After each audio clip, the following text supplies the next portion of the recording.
because we won't have inventories that are fully burdened by tariffs until late in the third quarter. I also think that we've got very, very smart people running the OEMs and in the supply chain.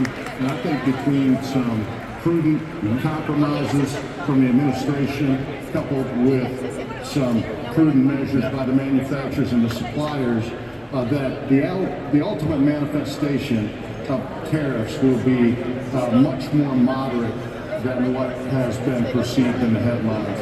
That certainly is the hope. Jeff, thanks for spending some time here. We're actually seeing Hillary Clinton walk into the meeting. Hillary Rodham Clinton, as Becky mentioned, she would be in attendance here. We are just a couple of minutes away. Becky's making her. But here's Warren Buffett, Greg Abel, and Ajit Jain in just a few minutes in that Q&A session that will last about 2.5 hours. Becky will rejoin me for the halftime show. That's at 11:30 a.m. Eastern. Then the afternoon Q&A with Buffett and Abel starts at noon. That'll go until about 2 p.m. And stay tuned for in-depth analysis in our post-game show following that afternoon session. And we've got more big names on deck for CNBC's coverage live from Omaha today. Activision founder Bobby Kotick will join us, as well as the chair of the House Financial Services Committee and Republican Congressman from Arkansas, French Hill. So right now we are getting ready to send you into this year's annual Berkshire Hathaway meeting. As I said, Becky's making her way into the arena and she will take it from here.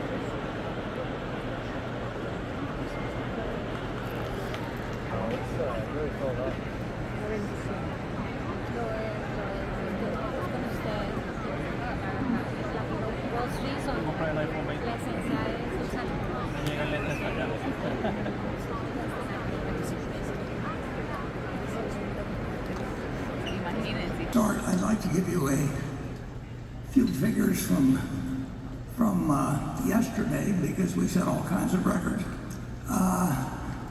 Yesterday we had 19,700 people that joined us in the afternoon between noon and 5 o'clock, and that was up from 16,200, which was a previous record the year before.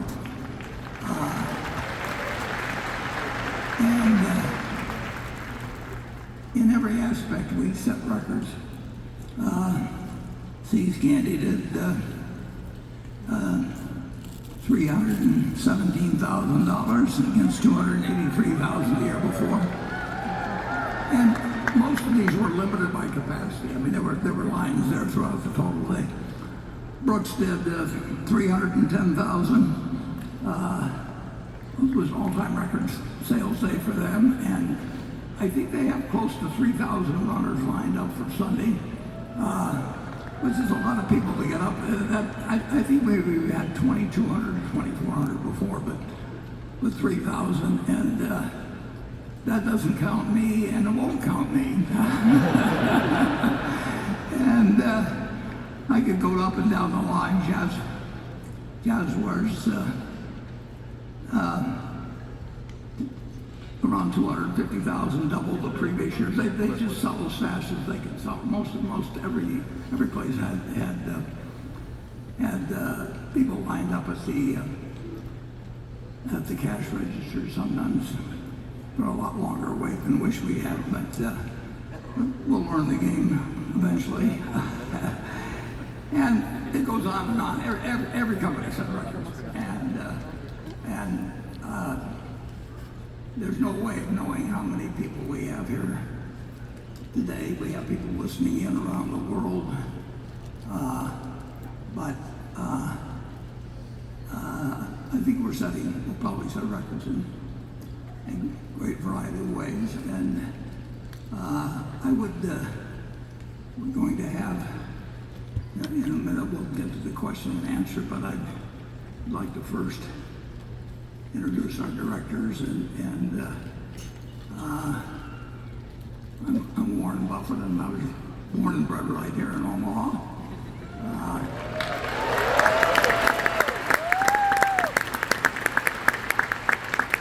We have Greg Abel. He was born and bred in Canada. And we have Ajit Jain, who was born and bred in So we have a very diverse group. And in the audience, and I will introduce them alphabetically, and if they'll stand as I introduce them.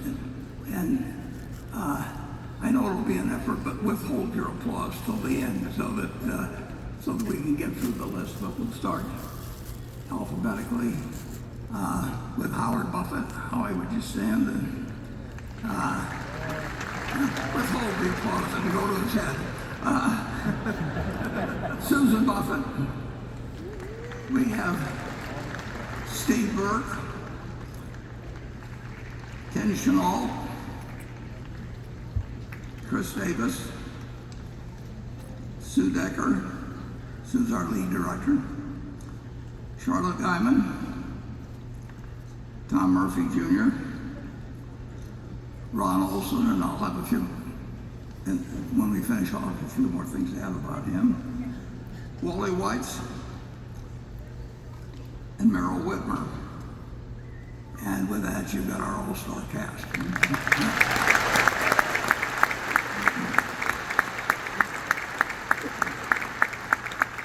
And Ron, if you don't mind standing, I would like to point out that Ron, they finally got through an age director thing at Berkshire. I think we had 5 that were over 90 here not so long ago, but we put in the highest. Sue tells me anyway that it's the highest age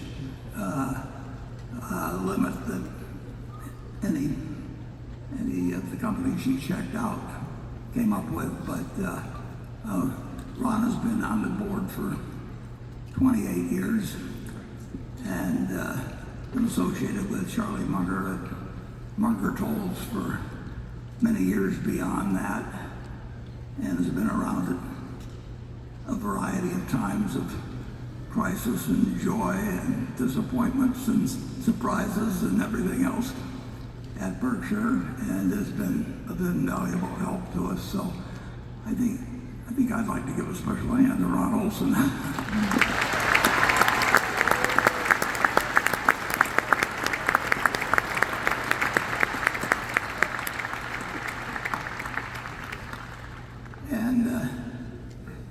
Something else that isn't done usually at annual meetings, but I haven't had a chance. I listened to him on Thursday afternoon. It's the only investment quarterly call that I listen to. But I listened to Tim Cook, and I understand it'll be tough for me to see him from up here. But Tim Cook, there he is.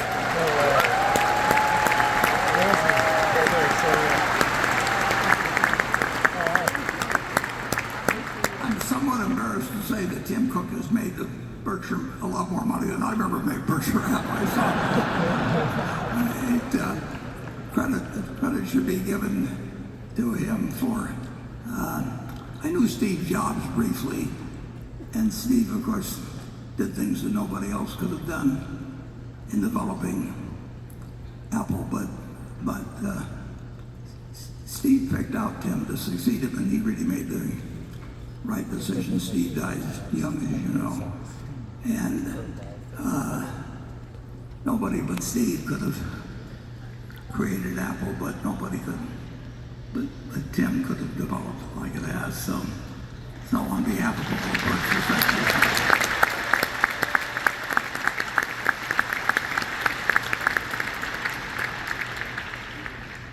there's a couple other people I'd like to thank. I don't do any work in terms of the show or anything else around Berkshire, but what you see today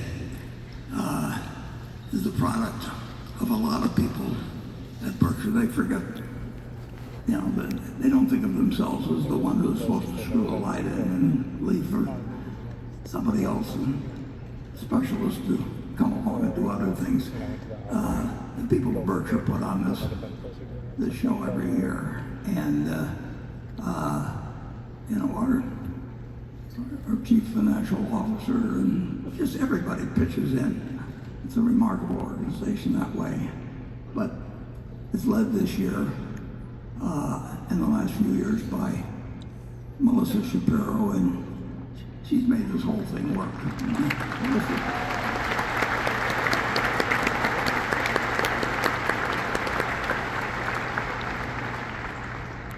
And then we got an idea a while back, well, many years ago.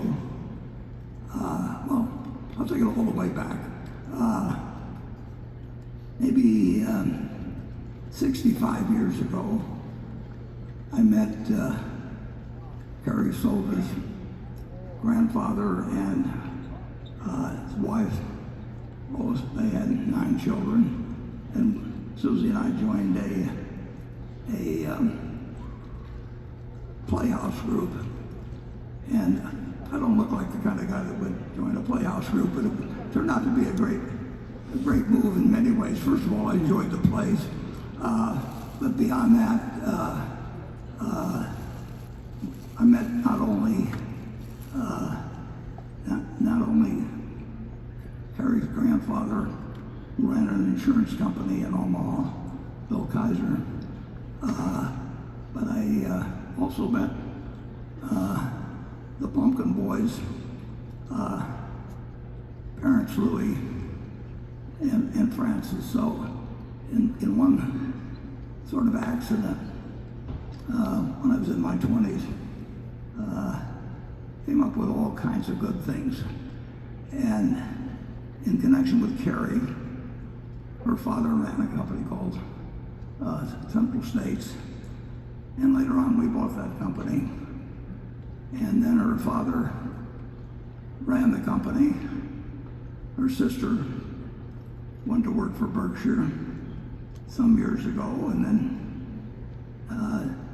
she decided to have a family and subsequently had 4 kids, so she left.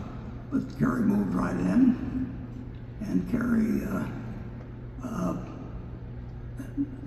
had amazing talents behind, just like a good many people do. They have talents you don't realize till you give them some responsibility. And so 10 or 11 years ago, I asked Carrie to do a 50th anniversary book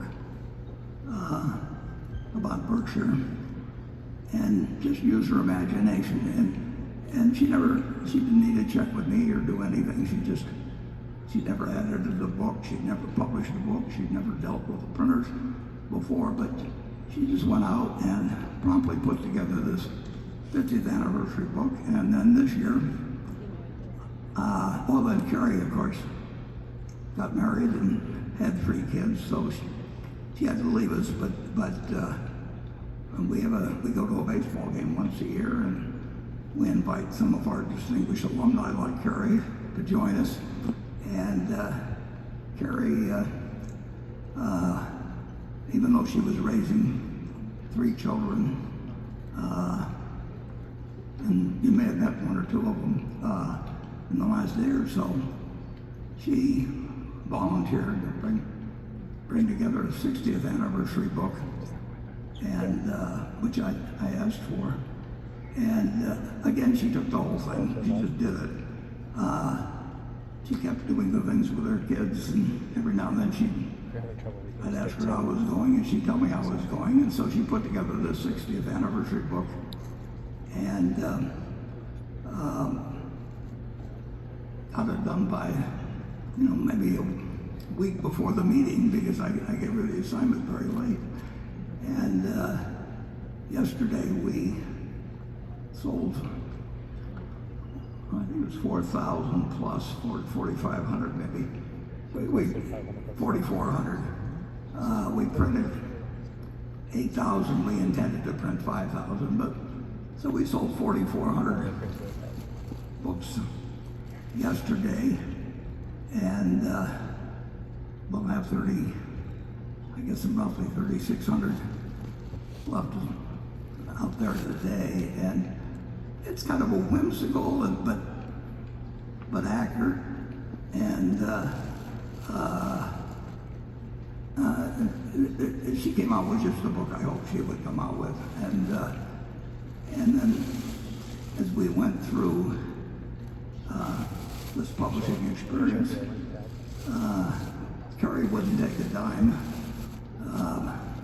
but I did get her to name her favorite charity, and the Stevens Center, which takes care of homeless people, and does a great many other things. It's located about 5 or 6 miles from where we are here south. Has been doing a wonderful job. Her grandfather helped form it. Her husband's now joined the board, and we are selling 20 copies of, this is a commercial place, isn't it? We are selling 20 copies that we sold 10 prior to the meeting. That's all we let them sell. And we raised a few $100,000 doing that. I think we sold one for $100,000.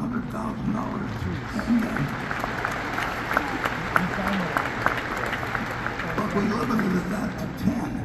And the only difference in these and the $25 version is that Carrie and I signed them. But we saved 6 for yesterday. And the 6 brought $148,000, which is a pretty good average per book of about $25,000.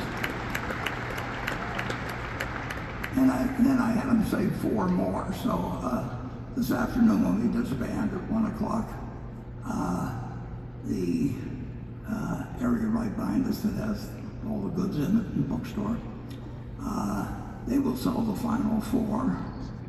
And when we get all through, I'll match whatever we've raised for the 20, and we'll give the Stevens Center a boost, both in financially, but also in awareness.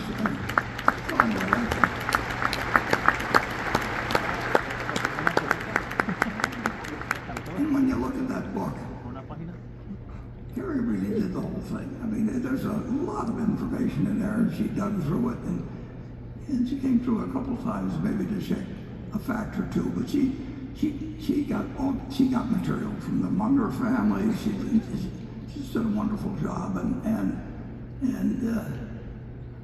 I couldn't get her to take a penny for it.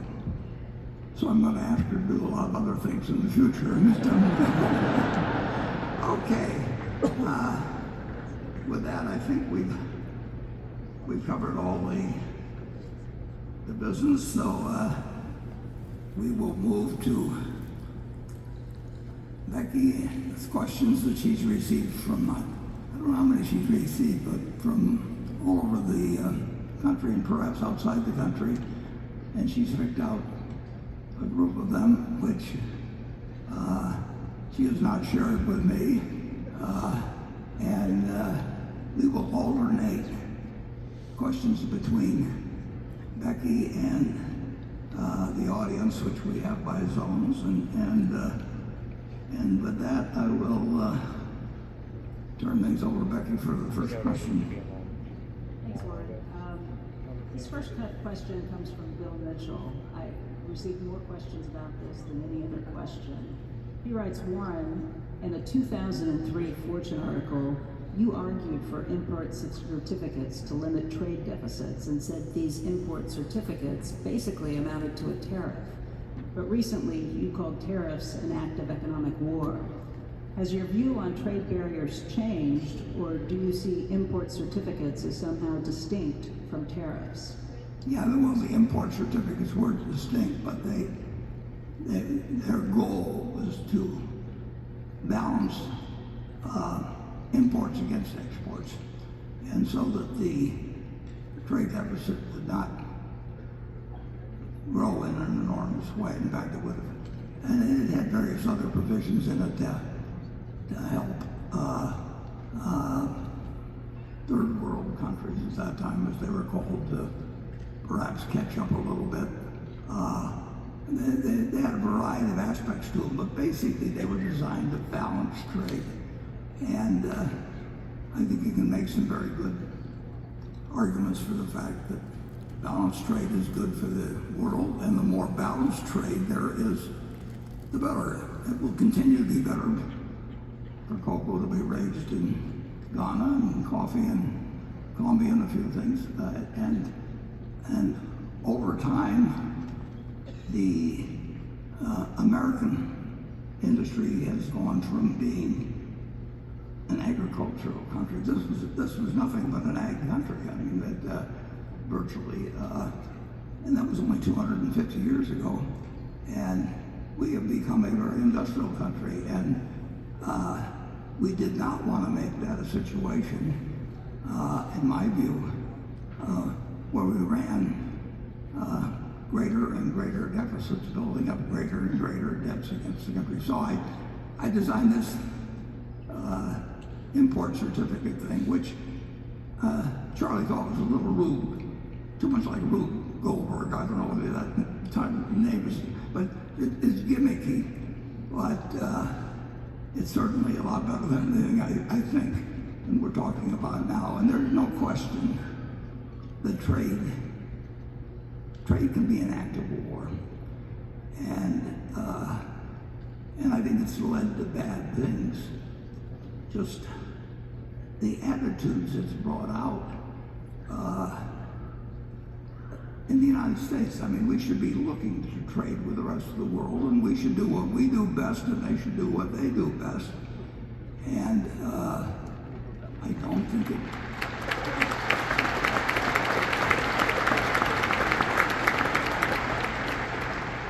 That's what we did originally. I mean, we were good at producing tobacco and cotton 250 years ago, and we traded it. And we want a prosperous world with 8 countries with nuclear weapons, including a few that are what I would call quite unstable. I do not think it's a great idea to try and design a world where a few countries say, ha, ha, ha, we've won, and other countries are envious.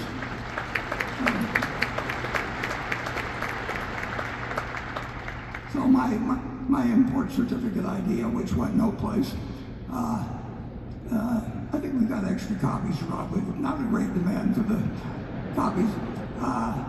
If anybody did, and if you'd like, and write the office, I think we could probably send you a copy of it. But the main thing to do is not use trade should not be a weapon. And the United States, we've won.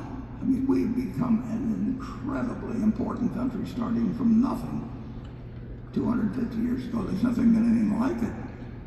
And it's a big mistake, in my view, when you have 7.5 billion people that don't like you very well, and you got 300 million that are crowing in some way about how well they've done.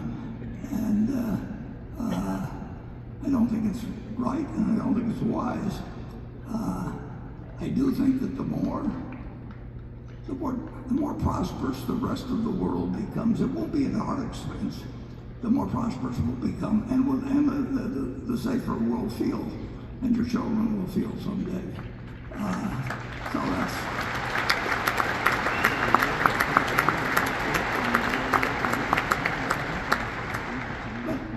Don't expect my import certificate idea to go down there with Adam Smith's Wealth of Nations. Okay, let's go to Area 1. Mr. Buffett, Mr.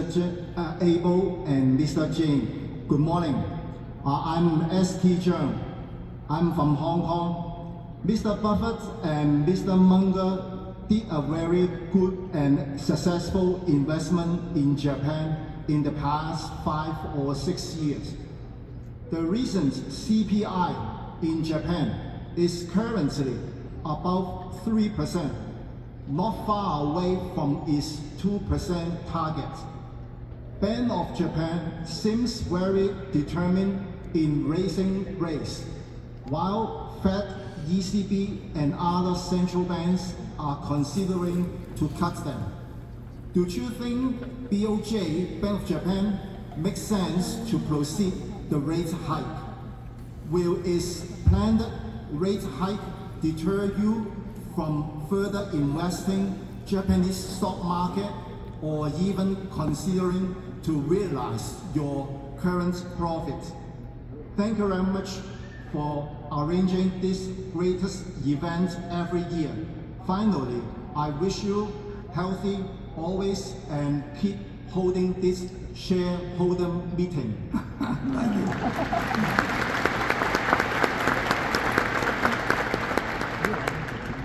Well, I'm going to extend the same goodwill to Japan that you just extended to me. I'll let the people of Japan determine their best course of action in terms of economics. It's an incredible story, it's been about 6 years now, as you pointed out. I was just going through a little handbook that probably had 2,000 or 3,000 Japanese companies in it. One problem I have is that I can't read that handbook anymore. The print's too small. But and here were these 5 trading companies. They have a special name for them in Japan, but they were selling at ridiculously low prices. And so I spent about a year acquiring them, and then we got to know the people better, and everything that Greg and I saw we liked better as we went along. So we got fairly close to the 10% limit that we told the company we would never exceed without their permission. And so we did ask them recently whether that limit could be relaxed, and it's in the process of being relaxed somewhat.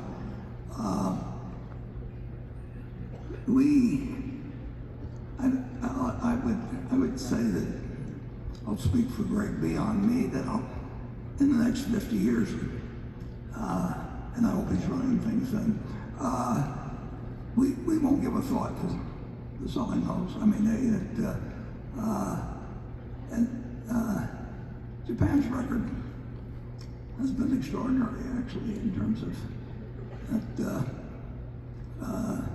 My guess is that Tim Cook would tell you that iPhone sales there are about as great as any country outside the United States.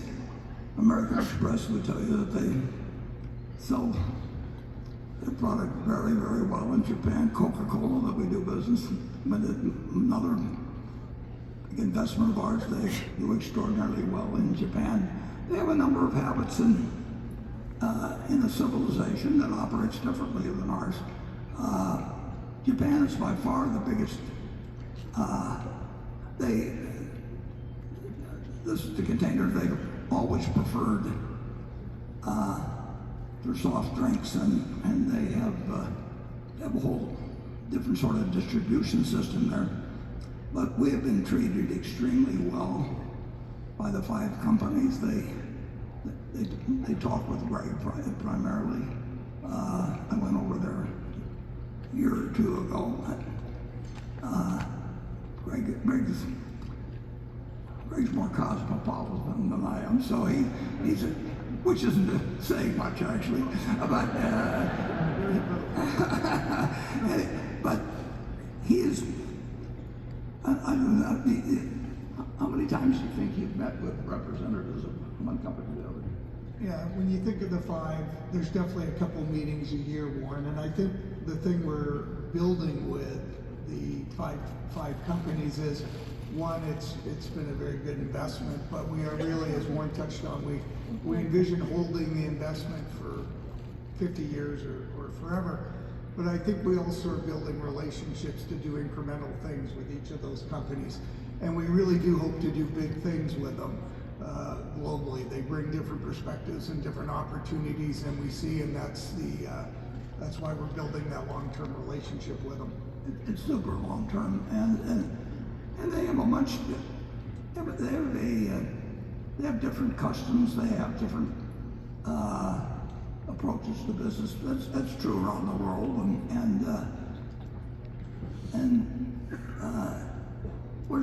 we don't have any intention in any way of trying to change what they've done because they do it very successfully, and our main activity is just to cheer and clap, and that I can still do at 94. We will almost.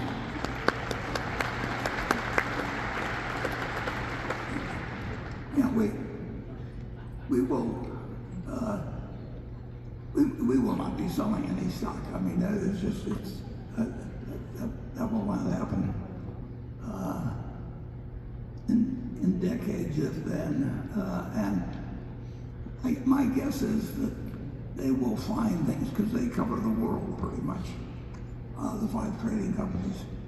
We will find things occasionally that may be very large for any individual company there. They may in some way be assisted by some help we bring to the situation. But that will be an expanding relationship. It's too bad that Berkshire has gotten as big as it is because we love that position, and I'd like it to be a lot larger than it is. But even with the 5 companies they're very large companies, and they're large companies in Japan. And we've got that market that in the range of $20 billion invested, but I'd rather have $100 billion than $20 billion, and that's the way I feel about several other investments we have. But size is an enemy of performance at Berkshire, and I don't know any good way to solve that problem. But Charlie always told me that having a few problems was good for me. I never quite understood that, but if you listened to him moralize, you would understand. And it's not an impossible problem at all. And the Japan investment has just been right up our alley. You want to add anything on that, too? No, I think you've touched it, but as you said, it's right up our alley, and I absolutely agree, Warren. I do believe we'll see some very large opportunities long term, and that's just been a great plus of that relationship. Yeah, I would say they would like to present us with opportunities. We would like to receive them. We've got the money. We both get along very well with each other, and they have some different customs than we have. They drink the number 1 Coca-Cola product they drink over there is something called Georgia coffee. I haven't converted them to Cherry Coke, and they're not going to convert me to Georgia coffee. But it's a perfect relationship. I just wish we could get more like it. And I never dreamt of that when I picked up that little. It wasn't so little, it was about that thick. But sometimes 2 companies to a page, and a couple thousand pages, I believe. But it's amazing what you can find when you just turn the page. We showed a movie last year that about turn every page, and I would say that turning every page is one important ingredient to bring to the investment field, and very few people do turn every page, and the ones who turn every page aren't going to tell you what they're finding. So you got to do a little of it yourself. Okay. Becky? This next question comes from Adivate Prasad in New York. He writes, today Berkshire holds over $300 billion in cash and short-term investments, representing about 27% of total assets, a historically high figure compared to the 13% average over the last 25 years. This has also led Berkshire to effectively own nearly 5% of the entire U.S. Treasury market. Beyond the need for liquidity to meet insurance obligations, is the decision to raise cash primarily a de-risking strategy in response to high market valuations, or is it also a deliberate effort to position Berkshire's balance sheet for a smoother leadership transition, providing Greg Abel with maximum flexibility and a clean slate for future capital allocation decisions? And I will add one line from another shareholder, Mike Conway, who asks, are you encouraged you may see some fat pitches coming your way? Well, I wouldn't do anything nearly so noble as to withhold investing myself just so that Greg could look good.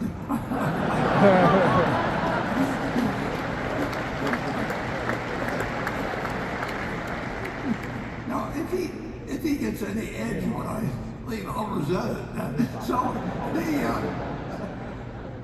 the amount of cash we have is we would spend, we came pretty close to spending $10 billion not that long ago, for example, but we'd spend $100 billion. I mean, and those decisions are not tough to make. When something is offered that makes sense to us and that we understand and offers good value and where we don't worry about losing. And the one problem with the investment business is that things don't come along in an orderly fashion, and they never will. I mean, it isn't like every day. The long-term record is sensational, but that is not a product. And I've had 200 trading days times 80 years. 16 million trading days. It kind of, 16,000 trading days. It would be nice if every day you got 4 opportunities or something like that, and they were expected to be equally attractive. If I was running a numbers racket, every day would have the same expectancy of that I would keep 40% of whatever the handle was. And so the only question would be is how much we transacted. But we're not running that kind of a business. And so we're running a business which is very, very, very opportunistic. And Charlie always thought I did too many things. He thought if we did about 5 things in our lifetime, we'd end up doing better than if we did 50, and that we never concentrated enough. So that we would rather have, if we've got $335 billion now in treasuries, we would rather have conditions that are developed where we would have like 50 billion or something like that. But that just isn't the way the business works. And we have made a lot of money by not wanting to be fully invested at all times. And we don't think it's improper, actually, for people who are passive investors just to make a few simple investments and sit for their life. But we've made the decision to be in the business, so we think we can do a little better than that by behaving in a very irregular manner. But if you told me that I had to invest, let's say that we have roughly $40 billion a year coming in, and we start with 335. If you told me I had to invest $50 billion every year till we got down to $50 billion, that would be the dumbest thing in the world to invest in that manner, things get extraordinarily attractive very occasionally. The long-term trend is up. Nobody knows. And I certainly don't know. Greg doesn't know. Ajit doesn't know. Nobody knows what the market is going to do tomorrow, next week, next month, and nobody knows what business is going to do tomorrow, next week, or next month. But they spend all their time talking about it because it's easy to talk about, and but it has no value. I've never found anybody I want to listen to on the subject. And on the other hand, I've found that leafing through things like that big Japanese book that I can't read anymore, that's a treasure hunt. And every now and then you find something, and occasionally, very occasionally, but it'll happen again. I don't know when. It could be next week, it could be 5 years off, but it won't be 50 years off. We will be bombarded with offerings that we'll be glad we have the cash for. And it'd be a lot more fun if it would happen tomorrow, but it's very unlikely. He did pretty well for being a male, I'll put it that way. Okay. Station 2. Good morning, Warren, Greg, and Ajit. My name is Jackie Han. I'm from China and now work in Toronto, Canada. This is my 8th Berkshire